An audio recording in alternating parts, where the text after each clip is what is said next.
నువ్వు నెరవేర్చకుండా పారిపోయి శాసనసభకు రాకుండా ముఖం చాటేసి ఇంకెక్కడికి వెళ్తావని నేను అడుగుతున్నా. మీకు 39 మంది ఎమ్మెల్యేలను ఇచ్చి ప్రతిపక్ష నాయకుడు హోదా ఇస్తే సభలోకి వచ్చి సమస్యల మీద చర్చించకుండా పారిపోయి ఈరోజు మీరు ఏ రకంగా ప్రజల ముందుకు వస్తారు, ఏ ముఖం పెట్టుకొని వచ్చిండ్రు? ఈరోజు నల్గొండ జిల్లా ప్రజల్ని మీరు ఏం వంచడానికి ఈరోజు అక్కడికి వెళ్ళిండ్రు? ఆయనకి ఇప్పుడు మళ్ళీ ఫ్లోరైడ్ బాధ గుర్తొచ్చింది. ఎందుకంటే కుర్చీ పోయింది కదా, కుర్చీ పోగానే కేసీఆర్కు గుర్తొచ్చేది నీళ్లు, నల్గొండ జిల్లా ఫ్లోరైడ్ బాధితులు. ఎంతసేపు అయ్యా వాళ్ళ బాధల పునాదుల మీద అధికారాన్ని ఎక్కాలని ఆలోచన చేస్తున్నావు? ఇప్పుడు నీ అబద్ధాలను నమ్మడానికి తెలంగాణ సమాజం సిద్ధంగా ఉందని ఇంకా నువ్వు అనుకుంటున్నావా? అందుకే ఈరోజు ఇక్కడ ఈ అవగాహన సదస్సుకు దాదాపుగా హైదరాబాద్లో బయలుదేరి 5 గంటల పైగా ప్రయాణం చేసి ఈరోజు మంత్రులు కానీ ప్రజాప్రతినిధులు కానీ పాత్రికేయ మిత్రులు కానీ మీ అందరికీ కూడా వాస్తవాలను చూపించి వాస్తవాలకు సంబంధించిన వివరాలు వివిధ ఏజెన్సీల ద్వారా మీకు చెప్పించడం ద్వారా నిజమేందో మీ కళ్ళతో చూడాలని ఈరోజు ఈ పర్యటన. ఈ నిజాన్ని మీ కళ్ళతో చూసిండ్రు, ఈ వాస్తవాలను సమాజానికంతా మీరు చెప్పండి. న్యూయార్క్లో ఇది ఒక మ్యాన్ మేడ్ వండర్ అని చెప్పి న్యూయార్క్ స్క్వేర్లో ప్రకటనలు తీసుకుర్రు. నేషనల్ మీడియాలో ఇక దాని కథ చెప్పనంతగా కథలు చెప్పుకుర్రు. అందుకే నేను నేషనల్ మీడియా వాళ్ళని కూడా ఈరోజు రిక్వెస్ట్ చేస్తున్నా, మీ నేషనల్ మీడియాలో చూపించండి కుంగిపోయిన మేడిగడ్డను, పగిలిపోయిన బ్యారేజ్ను, దోపిడీ జరిగిన నిధులు, అదేవిధంగా విజిలెన్స్ అండ్ ఎన్ఫోర్స్మెంట్ ఇచ్చిన నివేదికను, నేషనల్ డ్యామ్ సేఫ్టీ అథారిటీ వాళ్ళు ఇచ్చిన రిపోర్ట్స్ని, టెక్నికల్ అండ్ అదర్ ఇష్యూస్లో వాళ్ళు ఇచ్చిన నివేదికలను అన్నిటిని కూడా మీరు చర్చకు పెట్టండి. మేము చంద్రశేఖరరావు గారికి మళ్ళీ ఈ వేదిక మీద నుంచి నేను ఆహ్వానిస్తున్నా, మీరు శాసనసభకు వచ్చి నల్గొండలో ఎవడు లేని దగ్గర ఏదేదో మాట్లాడు కాదు, మీ గౌరవాన్ని మేమేం తగ్గించం. ప్రధాన ప్రతిపక్ష నాయకుడిగా సభలో మీరు తెలంగాణ సమాజానికి ప్రయోజనం చేకూర్చే ఏ సూచనలు ఇచ్చినా ఈ ప్రభుత్వం వినడానికి సిద్ధంగా ఉంది.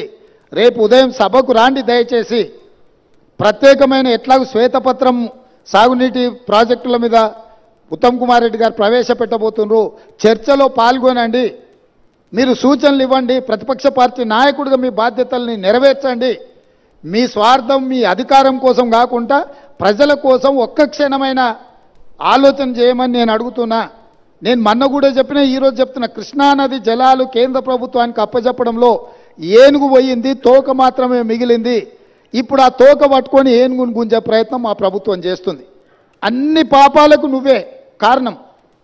నువ్వే అప్పచెప్పినావు, అప్పచెప్పడానికి నిధులు పెట్టినావు, బడ్జెట్ ఆమోదింపజేసినావు, అప్పచెప్పడానికి అవసరమైన లేఖలు రాసినావు.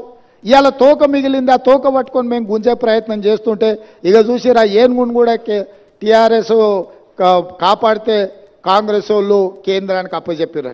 అదేవిధంగా కాళేశ్వరం అవినీతి మీద ఏదో ఆయన ఎంత అల్కగా మాట్లాడుతుండే, ఏముందా 4-5 పిల్లర్లు కుంగిపోయినాయని. అంటే ఆయన ఎంత బాధ్యతారహితంగా మాట్లాడుతుండు. ఈ తప్పిదాలల్లా ఆయనకు భాగస్వామ్యం లేకపోతే ఇంత అల్కగా మాట్లాడతాడా? ప్రతిపక్ష నాయకుడిగా ఇదేనా మీ వ్యవహారము? ఇవాళ నీళ్లు నింపలేదు కాబట్టి మిగిలినాయి. నీళ్లు నింపితే అది ఉంటుందా, ఊడుతుందా, ఏమైద్దో తెలుస్తుంది. నీళ్లు లేకుంటే మన ఇంటి మీద నీళ్ళ ట్యాంక్ ఉంటే అది ఒకవేళ కారుతుంటే పగిలేటట్టు ఉంటే మనం నీళ్లు తీసేస్తే అది అట్లా కొంతకాలం కనిపిస్తుంది. నీళ్లు నింపితే 2 రోజులకు అది కూలిపోతుంది. సేమ్ ఈరోజు మేడిగడ్డ బ్యారేజ్ కానీ సుందిళ్ళ కానీ అన్నారంలో నీళ్లు నింపలేదు. నీళ్లు నింపితే పెను ప్రమాదం పొంచి ఉన్నది. నీళ్లు నింపినామంటే అంత కొట్టుకపోతుంది. ఈరోజు నీళ్లు లేకుంటే ఎండబెట్టినాం కాబట్టి అది అట్లా నిలబడి ఉన్నది. అది ఏ క్షణమైనా కుప్పగూలడానికి సిద్ధంగా ఉంది. మీరే కళ్ళతో చూసిండ్రు. మేడిగడ్డ బ్యారేజు 1.5 మీటర్ దాదాపుగా 5 ఫీట్లు భూమిలోకి కుంగిపోయింది. ఇది మేం చెప్పడం లేదు, సాంకేతిక నిపుణులు చెప్తున్నారు. కళ్ళకు గట్టినట్టుగా పగుళ్ళు కనిపిస్తున్నాయి. కాంక్రీట్ స్ట్రక్చర్స్ అంత వర్టికల్గా క్రాక్స్ వచ్చి ఉంటే దాని ఒక చిన్న సంఘటన కింద ముఖ్యమంత్రి గారు మాజీ ముఖ్యమంత్రి గారు మాట్లాడుతున్నారు అని అంటే అసలు చంద్రశేఖరరావు గారి ఆలోచన చేసిన తప్పిదాలను కప్పిపుచ్చుకోవడానికి చేస్తున్న ప్రయత్నము ఈరోజు తెలంగాణ సమాజం అంతా గమనించాల్సిన అవసరం ఉన్నది. అందుకే చంద్రశేఖరరావు గారు దయచేసి రేపటి శాసనసభ సమావేశాలకు మీరు హాజరు కండి.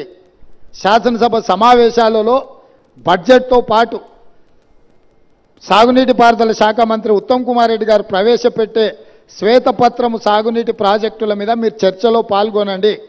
మీరు ఆ చర్చలో శాసనసభలో మీ అనుభవాన్నంతా రంగరించి కృష్ణానది జలాల మీద నిర్మించిన ప్రాజెక్టులను ఏ విధంగా మనం కాపాడుకోవాలి, కేంద్ర ప్రభుత్వం కొట్లాడాలనో మీ అనుభవాన్నంతా ఉపయోగించి సూచనలు ఇవ్వండి.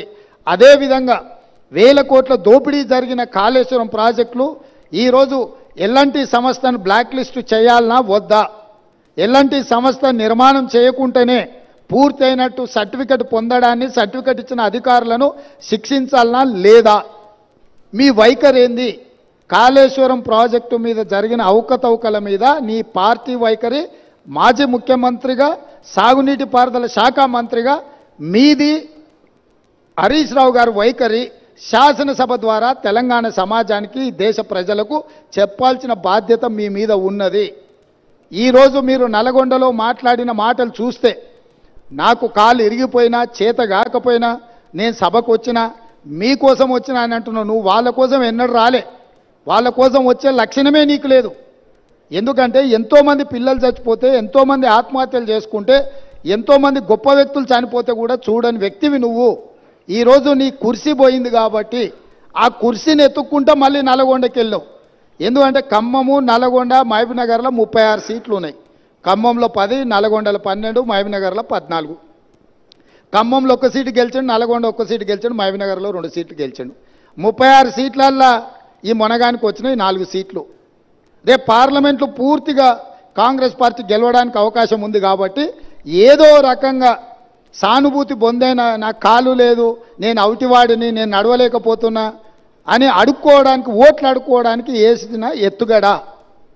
ఈరోజు నువ్వు నల్గొండ జిల్లాకు నీ పట్ల సానుభూతి చూపించారు చంద్రశేఖరరావు. ఎందుకనంటే నువ్వు పచ్చిగా పట్టుబడ్డావు అవినీతి పరుడుగా. ఈ తెలంగాణను దోసుకున్నావు కాబట్టి నిన్న కుర్చీలకి వెళ్ళి దించిండ్రు. దించి 60 రోజులు కూడా కాలేదు, అప్పుడే అడుక్కునే పని మొదలుపెట్టిన అవతారం మార్చి. ఇప్పుడు ఎక్స్ట్రా ఏమొచ్చిందంటే వీల్ చైర్ వచ్చింది. ఒకప్పుడేమో మంచంలో వండుకున్నాడు నిజాం హాస్పిటల్లో, దాంతో సానుభూతి పొందిండు. ఆ కథ 10 ఏళ్ళు అక్కడికి వచ్చింది ఆయనకు. ఇప్పుడు ఆ కథ పోయింది కాబట్టి వీల్ చైర్కి వచ్చిండు. నల్గొండకు పోగలిగినోనివి ఇంకా పక్కలో ఉన్న కూతవేటి దూరంలో ఉన్న శాసనసభకు రాలేవా? ఎందుకు వస్తలేవు? బండారం బయటపడుతుందనా, లేకపోతే పచ్చిగా పట్టుబడి నీ దోపిడీ ప్రజలకంత అర్థమవుతుందనా? ఆయన ఏదో మమ్మల్ని భయపెట్టాలని చూస్తుండు. భయపడనని ప్రగల్భాలు వాడుతూ భయపడకు, రా సభకు రా. ఎవరైతే అంటారు నిన్ను? సభలో వచ్చి మాట్లాడు. నేను స్పీకర్ గారికి విజ్ఞప్తి చేసిన,